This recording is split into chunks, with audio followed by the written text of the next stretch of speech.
this is a really super example of a well-preserved late Victorian London terraced house interior. It's got loads of detailing in it. Wonderful cornices, ceiling roses, terrific marble fireplaces with their original tiles. It's been very, very, very well looked after. Now, in this glazed bookcase, we can see a huge collection of works by P.G. Wodehouse, the favorite adopted son of Dulwich in South London. So there's someone here with a great sense of humor.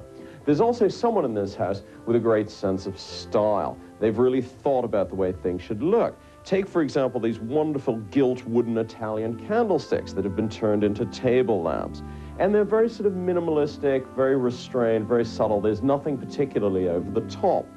Someone here is interested in graphics. There's a wonderful lithograph of a rather groovy cat at the cinema. So it's not surprising to find in this collection of books an interest in cinema, in mass communication, indeed all forms of popular culture, whether it's Walt Disney or the Beatles.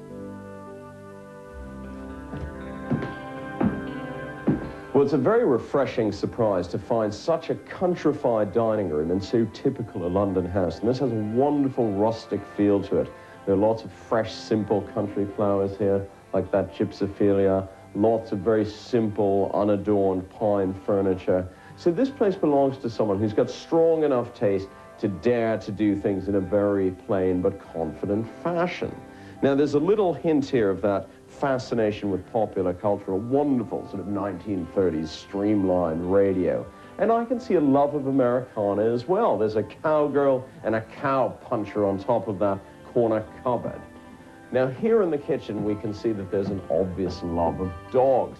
There are lots of bas-reliefs and pictures of dogs around here. And this is definitely the kitchen of a very serious cook. There are rather intense cookbooks here, including some quite exotic ones, like this one from the American Southwest. The prints on the walls show that there's a great love of food. So this is a real foodie household. We also have more signs of the cottagey life here as well. Wonderful spongeware, all very simple, neat and fresh. The countrified theme continues here in the bedroom. There's simple pine furniture, lots of light, gardeny cane furniture, plenty of fresh flowers everywhere. So it's a comfortable, relaxed, casual-feeling house. Now, these people are definitely bookworms, and look what we've got here for bedside reading. A rather elaborately bound history of Millwall Football Club, and some humor from P.G. Wodehouse and Spike Milligan. Let's look at the evidence. The cool cat in the cinema, the South London humor, the urban radio. Who lives in a house like this? David, it's over to you. Well, thank you very much indeed, Lloyd. And now for our home and studio audience, though not for our panel. Here's whose house it is.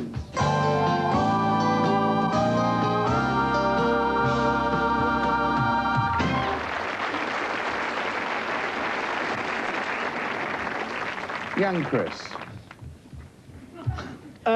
Well, somebody very intelligent, very perceptive, very sensitive. They bought a copy of my book, I noticed. Somebody with far more money than sense. I don't know. A lot of stuff, I mean, Woody Allen things, a lot of stuff, P.G. Wodehouse, a lot of stuff to do with comedy. Somebody probably who has a very good sense of humour, possibly not necessarily as part of their living, I'm not sure. So Frank Carson's certainly out. I don't know whether we're looking at a funny presenter comedian or whether the cooking is... It's a comedian who cooks a lot, a very fat comedian. Comedian. Come on. Eve. A South London comedian who's not there very often because it's far too neat and tidy. Obviously someone who goes to the cinema and reads about Walt Disney and the Beatles. So obviously someone who wants witty links, but perhaps thinks of himself as a sort of designing, clever, artistic type underneath. Willie. Wooden candlesticks, is this wise? Struck me as faintly foolish, unless you are by nature of an arsonistic nature. Just faintly foolish. So it's somebody who doesn't use candles. I don't anyway, they're telling me to light something. What did we establish? That it was actually a comedian or just a humorous person? Which one got the whistle? Comedian! No, humorous person. Too late. Humorous Slightly more the person. new wave, I would think. New wave of comedian, rather than an old wave comedian. Most of them are now dead. Humorous person. Eve, Chris? Well, so we Is he a trendsetter? hardly, from the look of him, he cut the book by book. But not only did he have Ready, Steady, Go, he had another book there that should have been the clue He for had the you. Spike Milligan book. And another book. He's got another book as well? Yes, he's got at least 3 books. A bound volume. Kiss My Whip. Another of yours, is George that? Street Vale over that one. I spotted that on the shelf. No, not quite. Something to do with a football club. Football club. Kiss My Football Club. It's a humorous football play. It's a very funny football manager. It's not a sort of one of those sports commentators, is it? It was a football club. Which football club was it? Were you listening? Millwall football. It was Millwall Football Club. Oh. It's the collected wit and wisdom of Tony Gubber. It's not A much It's not underrated comedian, in my extremely. view. It's not Tony an extremely rotund South East London television presenter, is it? It could well be. Monty Maudlin's mother. He is. It's not Danny Baker. Baker. Danny Baker, will you come? Danny Baker, you know.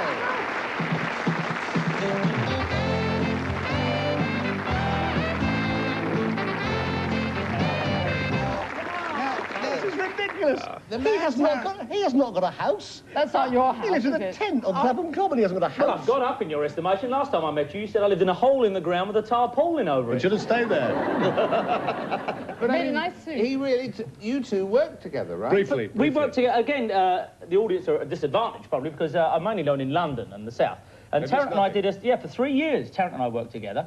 But, surprising though this may seem, I never invited him to my house. Isn't that strange? Did he invite you to his? No, certainly not. No, wherever Rottweiler that house of ill repute was. But also, I was amazed that I associate you with. Am I alone in associating you automatically with Millwall Football Club? I thought that was a total giveaway. Yeah, again, in the South, I mean, on the show I know lived for the north of nation, the which is river, an I had no art idea. show called Win, Lose or Draw I do up here. And yes, with Millwall, I suppose, that house you see there is, well, I can leave at 5 to 3 and still see the kickoff, which is one of the reasons, truly, I lived there. It's not very far from where I was born. Wow. And in fact, it's always introduced into, whenever I'm spoken to, I don't like to say, oh, I'm a Millwall supporter, as people think he doesn't really go there because he's just trying to make out he's one of these cheerful, colourful cockneys, which I believe there are 1 or 2 on television. And people always, people always introduce Millwall, but I'm a serious supporter, and whether it be glory or damnation, I reserve the right to talk about them because I pay my £7 every week. And most of the time it's damnation when it's too good. And what's it like down there? Peter Cook always says that the Millwall Supporters Club song is not "You'll Never Walk Alone," but "You'll Never Walk Again." But I mean, what's Our it actual like? song, sadly, is "No One Likes Us, We Don't Care," which is a siege, it's a very sad siege mentality we've drifted into. But yeah, and as I say, you can literally see the floodlights from the bedroom window there. Happily, they didn't get it straight away. Barely they got it because on TV I'm not known for style, as Lloyd rather politely said, nor am I known for the way I look, wore the suit tonight. And I thought, if anyone looks at TV and says immediately, that's where Danny Baker lives, we've made a big mistake. That is entirely where Wendy Baker lives, and she lets me as her husband live with her. There's nothing of me in that house, apart from the book. Well, I thought it looked absolutely... What about P.G. Wodehouse? Woodhouse or Woodhouse? Woodhouse. That's huge, I think. Do you really... I mean, it's not... Oh, yeah, no, it's, again, I mean... Is it Dulwich? Is it South London It's humour? Dulwich, but as you say, I mean, P.G. Woodhouse ideally is either New York or France because he's just born, happened to be, or was educated in Dulwich, but the simple truth is that So was Bob Monkhouse. Bob Monkhouse, indeed. I collect Monkhouses, but you couldn't see those behind the Woodhouse. But I collect anyone with 2 initials, P.G. Woodhouse, J.B. Morton, S.J. Perelman. Just, it looks good on through the keyhole. C.J. Tarrant? Did you play for that, Baker? Tarrant sent me that book. Did I?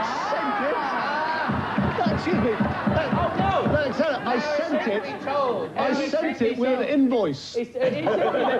I sent it with a bill which you have never paid. Which I readily claimed as expenses. And yes, you sent me that book and said, Very dear kind. Dan, having a go at what you do so well, what do you think? And in the true tradition, I said, Chris, I shall waste no time at all in reading your book. Thank and you, that then. is absolutely true, True. Chris, I guarantee it.